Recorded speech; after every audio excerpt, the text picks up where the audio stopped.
Who's going to be the backcourt partner next to Steph Curry to start the season? The Warriors have so many names they can choose from, so many different games they can pick to implement. They say variety is the spice of life, but in this case, it just makes for an intriguing debate on who is the Warriors' shooting guard one.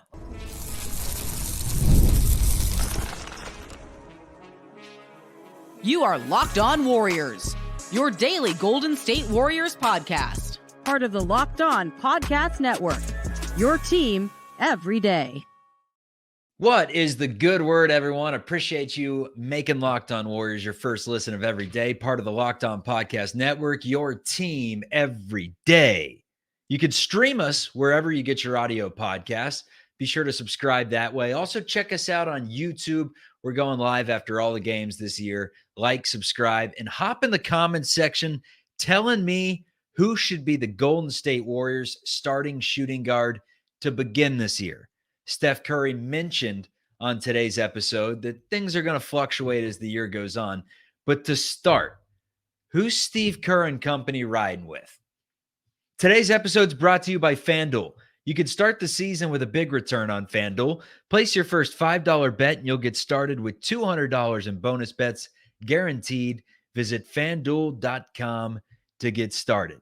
On today's show, we mentioned it. Starting shooting guard. Let's debate. Leave your answer in the YouTube comments.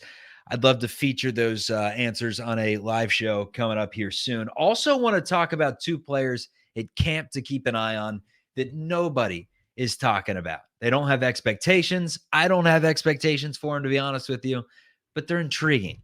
So keep an eye on them and hope that you are pleasantly surprised. By the way, now's a good time to mention my name is Charlie Walter.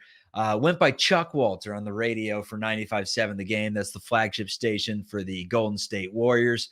It was a little, Mrs. Doubtfire situation where I'd have to run upstairs, do television, and then go downstairs, do radio, sometimes at the same time. So I had to have the alias, Charlie Chuck.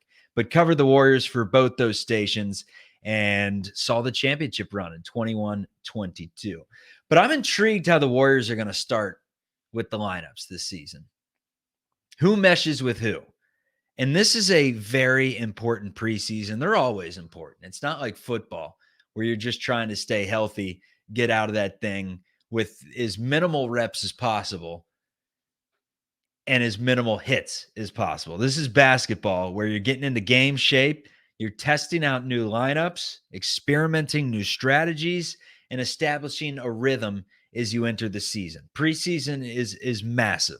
There's options at the shooting guard position. Moody, Hield, Melton, Brandon Podziemski. What does Steph Curry think about his potential running mate in the backcourt? We have options, obviously. We have a defensive-minded guy like Melton. You got a guy that's kind of a connector, can put the ball on the floor, create with BP. Obviously, me and VP started a couple times last year. You got Buddy who can shoot, space the floor, veteran who knows how to play. We got a lot of options. I don't know, and then how with the backcourt in combination with our front court with size and versatility. There's a lot of things that we got to figure out this camp. To summarize it, I like where we're at with our options though, because I know with this roster we're going to have a lot of different takes on it as we go through the season, and I'm confident that we can adjust. And one of the guys that I have not talked about enough on this show that has just been buried on my mind because of my infatuation with Brandon Podziemski as of late. I really liked what I saw from Pods in the Summer League, and I get it. It's a Summer League.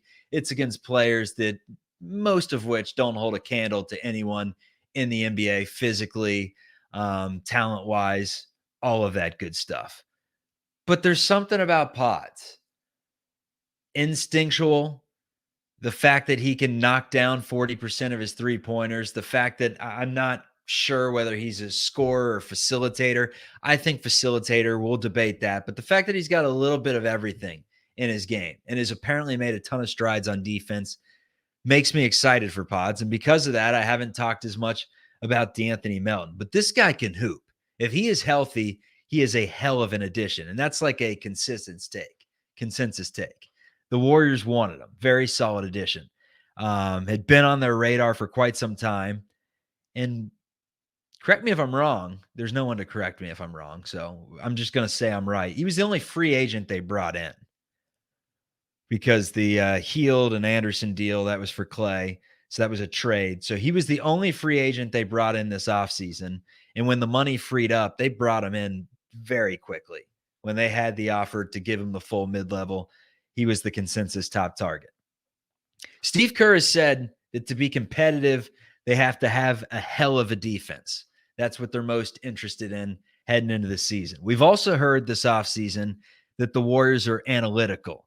The analytics say that the Warriors have to improve in transition. And not just the analytics, the coaches have said that. Offensively and defensively, that is something that is on their top of their minds. They were 17th in transition defense last year. So it would make sense that they bring in a guy like De'Anthony Melton that can push the pace, that can play transition defense, that can move the ball quickly, and that can knock down threes as well, because that's been a big point of emphasis this offseason. But here's Melton on how he plays and fits in. I talked to Kerr, and he mentioned that watching you in a pickup game here, and you're getting the ball up fast, and it's not sticking in your hands. Is that something that's natural to you? Is that something they're emphasizing? How do you think that all your game fits within what they do? I think that comes kind of natural for me. I think pushing the ball up, pushing the pace, keeping the tempo high. I think it's tough for defenses to stop, and I think especially with this team and the movement and the undecisiveness in this team, I think that's what we need. I remember seeing a clip of Steph saying how it's 0.5 basketball and just keep the ball moving and keep moving around. So I've already played like that and just implemented that here. I love defense. I love playing defense. I love getting steals. I love getting stops. I feel like defense wins championships too. So. That's always been my mantra, and I mean, that's who I am. So Golden State, it's no secret that they play a fast-paced brand of basketball. When you play a fast-paced brand of basketball, it's pretty important, I'd say, that you don't let other teams get out in transition. When you're shooting a lot of threes, what happens? Rebounds go long. Teams like to run. You got to have stoppers on defense that can allow teams not to run, because running and getting out in transition and high flying dunks and wide open threes as the defense collapse or 3-on-2s, it's a game changer. It's how you don't win basketball games. And the Warriors were left susceptible last season. Melton said when he played the Warriors as a member of the Memphis Grizzlies, it was like a track meet. You better get some rest and be ready. And so this is the appeal of De'Anthony Melton, is the potential starting shooting guard this season, or really a point guard. But I'm saying shooting guard because as an available backcourt partner to Steph Curry, you're talking about the glue on defense, someone that takes pressure off of Curry. He's one of the team's most proven individual, and forget that, he's also a good team defender. You could put him on quick point guards. You could put him on bigger shooting guards, can guard multiple positions, and that frees up Curry to not get as exposed on defense, to not exert as much energy on defense, to save some of it for moving around frantically on offense, because that's what he does. And if he wants to play 32, 35 minutes a game this upcoming season, he's going to need some help on defense. That's where De'Anthony Melton can help, but he's got to be healthy. That's the number one thing with Melton entering this year. Back injuries, lumbar injuries last year, that's nothing to, just gloss over. That can be a big deal. Only played in 38 games a season ago, but he did spend most of his summer in San Francisco, helping his body, getting past the injury. He's fully cleared as of right now, has been scrimmaging for the last few weeks. So if he does start as shooting guard to open up this season, I think it goes to show you that Steve Kerr really, really values his ability to push it in transition, his ability to stop the other team in transition, thinks he can knock down threes, thinks he is healthy, and really just has a focus on the defensive side of the ball. Because Podziemski, he's trending towards being a better defender, but between De'Anthony Melton and Brandon Podziemski, as of right now, from everything that we've seen and what we know, it's night and day who the better defender is, and it's De'Anthony Melton. So I am making the argument after the break. Melton, Podziemski, Buddy Hield, Moses Moody doesn't seem like he's really in the conversation. Who should be the starting shooting guard for the Golden State Warriors this upcoming season?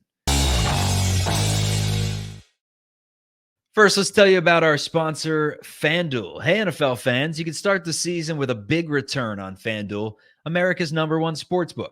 So when you get a hunch in the middle of the game, you can check out the latest stats, view live play-by-play, and so much more on the same page where you place your bets. You'll get started with $200 in bonus bets. That's guaranteed when you place your first $5 bet. Pacific Division winner, the odds. Phoenix Suns are the favorites at plus 185. Then it's the Sacramento Kings at plus 280. The Golden State Warriors at plus 380. So you can bet $10 and win $38 in return and cash out a total of $48 if you are thinking the Warriors can win it. The Lakers are plus 420, and the Clippers to win the division are plus 1,000. If you like to make a wager, just visit FanDuel.com. Brandon Podziemski seemed like he was penciled in to the starting shooting guard position this offseason. I don't know if I was reading tea leaves. I don't know if someone quoted, someone misspoke, but at some point this offseason, I was pretty confident that it was a given that Brandon Podziemski was your starting shooting guard, or at least, had the keys in his hands, had the keys to the Pontiac to take over for Klay Thompson. Now I start to wonder more and more when I hear from the press conferences where Steve Kerr and Dunleavy were both like, we have the personnel to be better on defense. We have the personnel to be better in transition, two places that we were not good at last year. And then says the defense is the main point of focus. Then talks about 3-point shooting as well. You can give that nod to Pods there, but Melton's someone that'll put up 5 a game. He can knock down 2-3. So he's a 3-point threat himself. And that's what I wonder. Is Pods actually penciled in right now? Is it even a battle right now? And I'm a huge Pods guy. Melton as a sixth man originally struck a chord with me. I liked it a lot. And then the more I looked into it, the more I saw that De'Anthony Melton's a capable starter. Started 91 games the last 2 seasons for the Sixers. Only played in 38 games in 23-24 for Philly, but started 33 of those games for a good Philly team.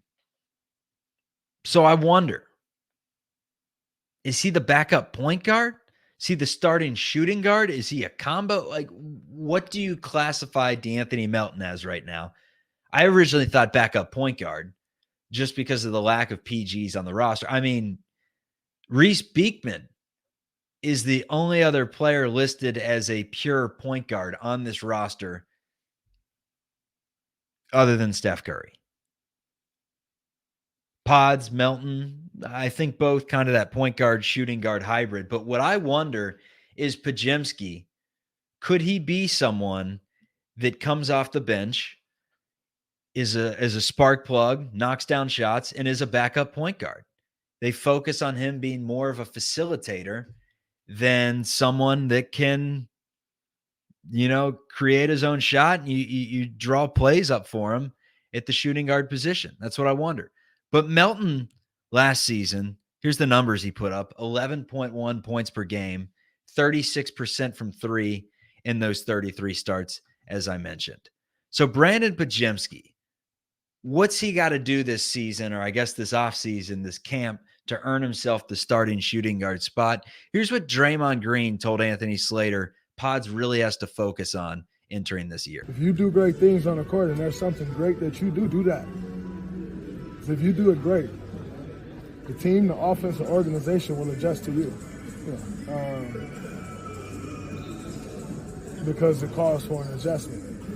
But you go trying to be Klay or trying to be someone that you're not, it doesn't suit you that well. So that'll be That's my message to him. It's just be BP. Everything that you do well, do that to the best of your ability. You get more minutes, you do more of that. Intrigued to see how the Warriors are going to balance this out to start, because eventually it's going to work itself out. But who are they going to be running out October 5th against the Clippers? Mentioned off the top of the show that preseason NBA basketball matters, especially with a team like this where you're welcoming in, 4 newcomers really that can play a role on this team out of the 15, 4 guys. And you're talking 3 young players, 4 if you're including Moses Moody, that are stepping up their roles this season and that could see their roles drastically shift from what they were asked last year. I will say this, De'Anthony Melton, when going through the splits, didn't play 30 to 39 minutes a lot. He's someone that you could probably expect more of the 20 to 29 range. But when he did play 30 to 39, was featured, went for 16, 5, and 4 last year. Melton's a career 37% three-point shooter, went for 41% in 21. So again, I'm starting to connect the dots. Kerr wants the team to take a barrage of threes. This is someone that can add deep ones to the fold, then help in with transition, defense, ball movement. Great addition if he can remain healthy. Was a great 6-man for Memphis. Will he be the 6-man for the Golden State Warriors? Will he start again? Leave it in the comments. Give me a little explanation on what you think will go down with the Warriors shooting guard battle this offseason. But Podziemski was the team's leading plus-minus player last season in just about every lineup. I think it was like 82% approximately of the lineups that Podziemski were in had the best plus minuses. Not as physically gifted as Melton, not as good of a defender as Melton, may not have the same mentality as of right now. I do think actually he has the same defensive mentality as Melton. Curry said it's a mindset thing. That's why Melton's so good at defense. I think Pods has that mindset. He's 21. Let's not forget that. Takes the charges. That's a great part of his defensive game. Goes up and grabs rebounds with the trees. So who's to say that Brandon Podziemski won't be a great defender? We'll see. There's a strong organizational belief. This is per Anthony Slater in Brandon Podziemski's career arc, and about his belief that he's made a leap as an individual defender this summer.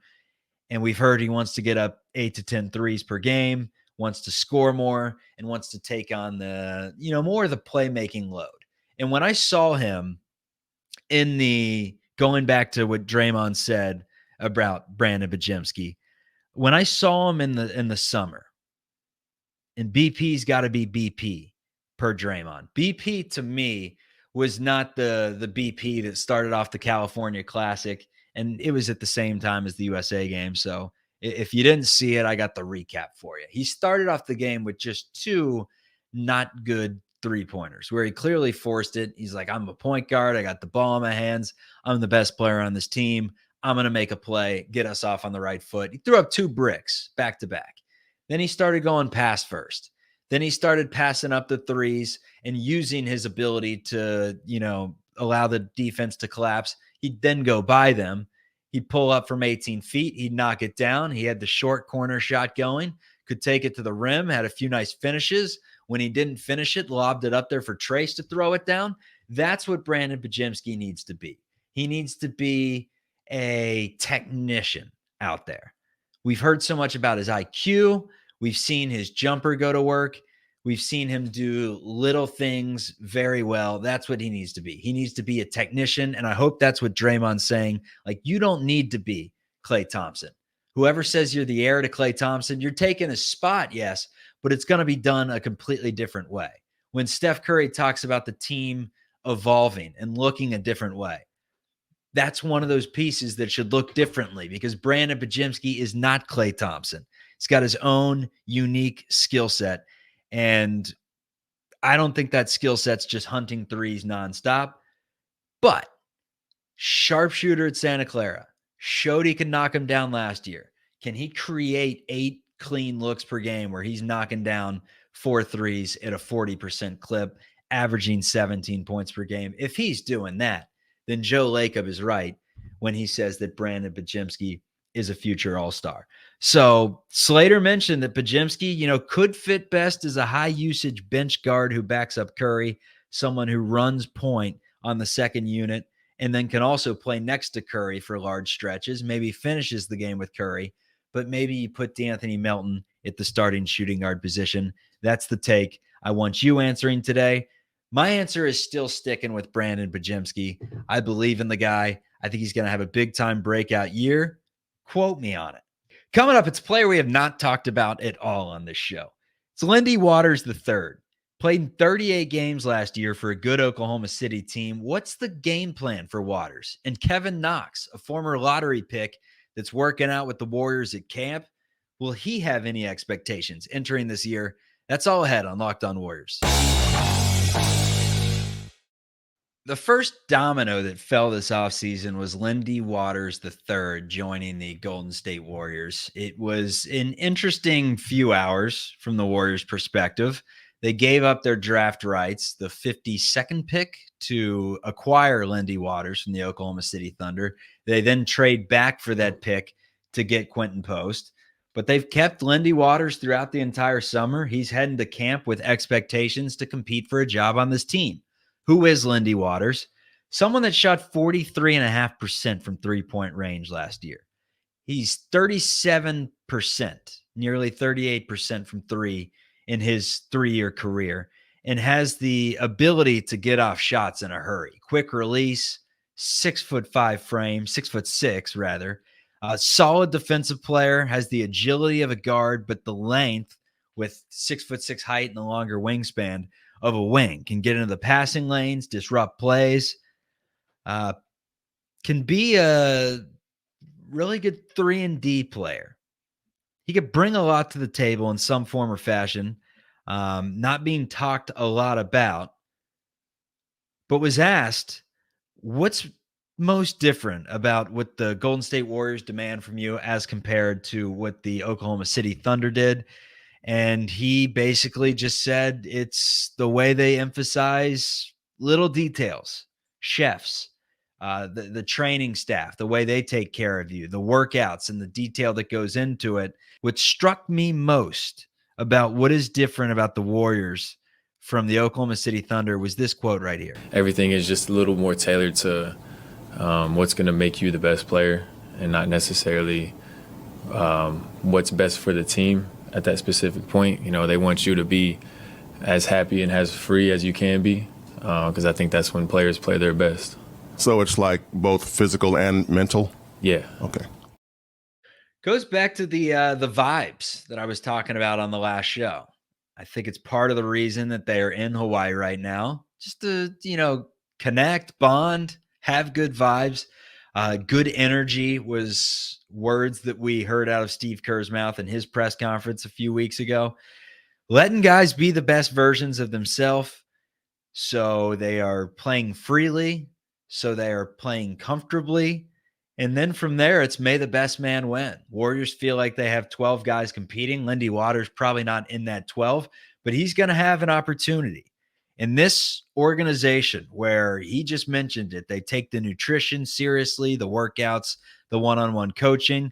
You play with someone named Steph Curry that lifts up every single player that he's played with. Hell, there's a reason that players like Otto Porter and Gary Payton and Zaza and Livingston, Warriors grab players that you don't think of as championship players before or after the Golden State Warriors mostly, but it just works. They have the magic touch. And that's what I wonder with someone like Lindy Waters that has a skill set we just mentioned, ability to defend, some length, and can shoot threes. Those three things go into exactly what I was talking about earlier with what Steve Kerr wants from this year's team, how they can improve. Now, Kevin Knox, on the other hand, who is entering camp for the Warriors after a very strong summer league showing, one game put up 31, has the ability to be a microwave and at 6'8", get shots off at a pretty high clip. There's never been a three-pointer that Kevin Knox doesn't like. The only issue is he shoots more of them per game than he grabs rebounds, and he only hits them at about a 33-34% clip. Now, if he can hit them at a 38, 39% clip, it's a completely different story. But I just wonder what the expectations are for bringing them into camp. Now, I would imagine that Lindy Waters has a more clear path to receiving playing time on this team than Kevin Knox. Kevin Knox may never, wear a Golden State Warriors jersey in a regular season game. But I'm just wondering who are going to be the Zazas and the Livingstons and the, 36-year-old David West, who you thought, their career was on the back end. Just players where the Warriors bring them in, and it seems like they have the magic touch at all times. So they're going to have the same opportunity to prove it. The question's going to be, like, how dominant in camp would those two have to be to have real buzz and real expectations and real defined roles entering the season? Like, preconceived biases are real, especially from a coaching staff. And I would have to think that Kevin Knox would just have to dominate Andrew Wiggins consistently during camp for the coaches to, scratch their chin and say, maybe we should give this Knox guy a chance this season. But we'll see. We talked about fitting into the Warriors systems. Is Kevin Knox and Lindy Waters a system player? There's only one way to find out. And that's why I say intrigue at the very least. Keep an eye on them. Don't have any expectations for them to do anything this upcoming season. But if they do something, then it's a pleasant surprise. And we all love some pleasant surprises. Speaking of pleasantly surprised, Kevon Looney's making threes. I want Loon to be, he's not a pick and pop three-point shooter, right? I mean, he's a broken play. He's on the perimeter, shot clock, going down, he's open, let that thing fly, But that's different from being Kevin Love, Yeah. So, but he feels it. Loon still has to be who he is, which is a guy who's getting a lot of stuff done in the paint and offensive boards and setting screens. But if he's open, I want stand still shooting. I want him shooting open. Keep a team honest. That's all you need to do this season. If you're Kyle Anderson, if you're Kevon Looney, if you're Draymond Green, Quentin Post hopefully does a little more than keep teams honest. Hopefully he gets an opportunity to shine and he keeps teams scared and makes sure they collapse the three-point line and allows the Warriors to get a little spacing even when they're five mans on the floor. But a lot is to be determined. We have no idea what is going to unfold before this season, who's going to be winning these jobs, how the Warriors are going to turn what seems like a 12-man rotation right now into the rotation that they go into the regular season with, and who's the starting shooting guard. Once again, let me know in the comments. Thank you for joining on YouTube. If you haven't liked it, we appreciate it now. If you got through the entire thing, come on, give us the thumbs up. Thank you. Live shows soon. I'll be shouting you guys out, the everydayers. Where's the Green Hornet at? Green Hornet hops in all these shows and says the Warriors are done. We believe, Green Hornet. We believe here in Warriors land. Strength in numbers. Dub's got a lot of them. Locked on Warriors. We're free and available wherever you get your audio podcasts. Peace, everyone.